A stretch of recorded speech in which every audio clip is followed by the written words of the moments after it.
A week-long fishing trip to Brazil suddenly turned into a fight for survival for a Midland man. While he sat inside a boat, an alligator is suddenly over his shoulder, its mouth wide open, ready to clamp down. News West 9's Pamela Ham has the story. Midlander Clay Kemper may have found the perfect balance in life. I just like to go places I've never been, you know. As a cotton and peanut farmer, he's worked hard all his life, but he'll tell you, he likes to play hard too. When it comes time for a vacation, you won't find Clay Kemper lounging on the deck of a cruise ship or on a beach. His love of the outdoors and fishing require a much bigger adventure than that, and he's got the pictures to prove it. Photo after photo, souvenirs of time spent in exotic places. Costa Rica, Brazil, doing what he loves best. I like to go fishing. Kemper's most recent trip, earlier this March, took him to a river or tributary off the Amazon River, home to a prize fish known as the peacock bass. It is also home to one of the most dangerous predators in the world. They call them black caiman alligators. I actually had a bet with some other guys that they bet us that the Texans couldn't bring in a bigger alligator.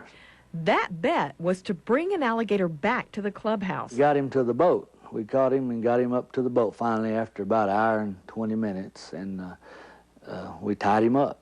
An alligator, 11.5 feet long. Made sure he had him, subdued enough, thought where he wouldn't get loose and hurt anybody. We were just going about 40 miles an hour on the boat across the water and thought everything was fine, and I heard him growl. Seconds after Kemper hears that growl, the gator opened its mouth, its huge teeth inches from Kemper. So I just moved like this, and I guess I must have put my elbow back a little bit. Suddenly, snapping down on his arm, Kemper was in the grips of the gator, and that gator had no plans to release. Pulled me out into the water, and he was just rolling. You know how you hear about them talk about the death roll. He was just rolling and rolling with my arm in his mouth. And his fishing buddy, Shannon Pierce, grabbed Kemper, matching his strength against the thrashing reptile, keeping it from pulling his friend into the water.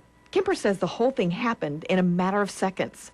The gator finally let go and swam off. My whole hand was just still intact. I mean, nothing was wrong there. It was just up around my elbow where he had ripped everything and tore it up. There just happened to be a boat coming behind us of some other fishermen, and this guy saw what happened, and he come over there and he jumped in the boat with us, and he took his belt off and tied it around my arm. Once ashore, Clay was taken to a Brazilian hospital where he went into emergency surgery. They raced to save his life. Amputation was the only option. They ended up giving me 11 pints of blood and 3 units of plasma. In the meantime, while Kemper was undergoing surgery, his son and fiancée raced through embassies and airports to reach him. When they arrived, the news was good. My son was just a trooper. He didn't cry or nothing. He come and said, "I love you, Dad." And that's the first time I think he's ever told me he loved me. It's been about 2 weeks now since his ordeal. Now back home in Midland, Kemper says he's already planning his next fishing trip and a wedding in June. If you like living, you better just get up and go on. As far as his next encounter with one of these, he says it is all about respect. Pamela Ham, News West 9. Wow, what a story. Thanks a lot.